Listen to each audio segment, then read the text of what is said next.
नमस्कार, आप देख रहे हैं न्यूज रूम 24 आवाज। और इस समय की बड़ी खबर, डिस्ट्रिक्ट डोडा में आतंकियों के साथ सुरक्षा बलों की मुठभेड़ सुबह से जारी है। अभी तक जो जानकारी मिल रही है, 2 आतंकियों को मार गिराया गया है, 1 आतंकी का शव बरामद हो चुका है और बताया जा रहा है कि 2 से 3 आतंकी थे जो इस इलाके में थे, जिनमें से 2 का मारा जाना अभी तक तय है, लेकिन 1 आतंकी अभी भी छिपा हुआ है और रुक रुक कर गोलीबारी जारी है। तो जानकारी मिल रही है कि डिस्ट्रिक्ट डोडा के गंदो इलाके का सिन्नू एरिया है, जिस इलाके में सुरक्षा बलों को कुछ संदिग्ध मूवमेंट कल रात को दिखी थी और उसके बाद एक सर्च ऑपरेशन लॉन्च किया गया और सुबह आतंकियों और सुरक्षा बलों के बीच मुठभेड़ शुरू हो गई। इस मुठभेड़ में अभी तक 2 आतंकी मारे गए हैं। आपको बता दें कि 16 जून को डोडा इलाके में ही सेना की एक पोस्ट के ऊपर आतंकियों ने हमला किया था। वहीं हीरानगर में भी एक मुठभेड़ हुई थी। उसके बाद बसंतगढ़ में भी आतंकियों ने एक बीडीसी मेंबर की हत्या की थी।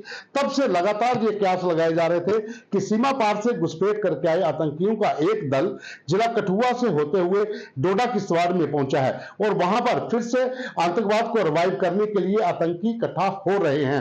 ये जानकारी मिलने के बाद तमाम सुरक्षा बलों ने जिला उधमपुर, जिला कठुआ, जिला डोडा, जिला किश्तवाड़ और तमाम उन इलाकों को जो यहां से सटे हुए हैं, वहां पर एक बड़े पैमाने पर कॉम्बिंग ऑपरेशन शुरू किया हुआ था, क्योंकि रजौरी पुंछ के बाद अब आतंकियों ने रुख किया था डिस्ट्रिक्ट कठुआ की ओर और डिस्ट्रिक्ट डोडा की ओर। और डोडा से आज बड़ी खबर है कि 2 आतंकियों को मारने में सफलता मिल चुकी है, 1 आतंकी का शव बरामद हुआ है और यह भी बताया जा रहा है कि ये लश्कर तैयबा के आतंकी हो सकते हैं।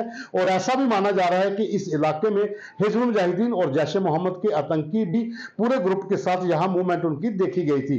गौरतलब है कि हीरानगर में जब मुठभेड़ हुई थी, वहां पर 2 आतंकी मारे गए थे, 1 सीआरपीएफ का जवान शहीद हुआ था। लेकिन उससे पहले कुछ खबरें आई थी कि बिलावर और बनी के इलाके से आतंकियों के कुछ ग्रुप जो 2-2, 3-3 ग्रुपों में बटे हुए थे, वो बसंतगढ़ से होते हुए डिस्ट्रिक्ट डोडा और भद्रवा इलाके में जाकर छिप गए थे और उसके बाद ही कॉम्बिंग ऑपरेशन शुरू किया गया था। और कुछ ऐसे इनपुट सुरक्षा एजेंसियों को, सेना को, पुलिस को मिले थे जो दर्शाते थे कि आतंकियों की मूवमेंट हुई है और कई घरों में आकर वो रुके भी हैं।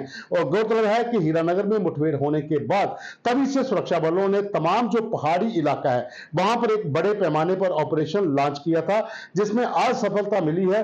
2 आतंकियों को डोडा के गंदो इलाके में मार गिराया गया है। और यह भी बता दें कि लगातार जम्मू डिवीजन को ही टारगेट किया जा रहा है, वो चाहे रजौरी पुंछ का इलाका हो या फिर डोडा किश्तवाड़ और कठुआ के इलाका। इन इलाकों में जो इनपुट्स मिल रहे हैं कि सीमा पार से घुसपैठ करके आतंकियों के कई दल जो हैं वो आए हुए हैं और जंगलों में इस समय छिपे हुए हैं, क्योंकि OGW नेटवर्क यहां पर जो है वो लगातार इन आतंकियों को सहयोग कर रहा है। थोड़े दिन पहले ही आपको पता होगा 9 जून को शिवखोड़ी में एक हमला हुआ था, जब एक श्रद्धालुओं की बस माता वैष्णो देवी के आधार शिविर कटरा जा रही थी दर्शन करने के बाद, और पौनी के पास वहां पर 3 आतंकियों ने बस के ऊपर हमला किया था, जिसमें 9 के करीब लोगों की मौत हुई थी, 40 के करीब लोग घायल हुए थे। उस केस में भी एक OGW पकड़ा गया था, जिसने ये कबूल किया था कि इन आतंकियों को उसने अपने घर में रखा था।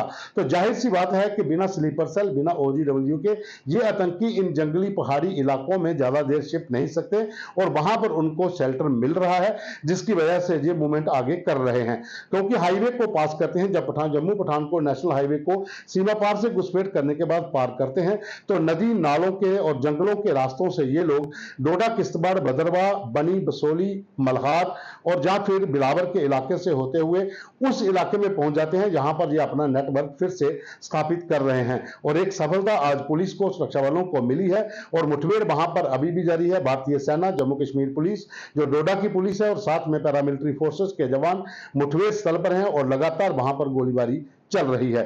फिलहाल अभी इतनी ही डिटेल है, कुछ और डिटेल आती है फिर आपके सामने हाजिर होंगे। धन्यवाद।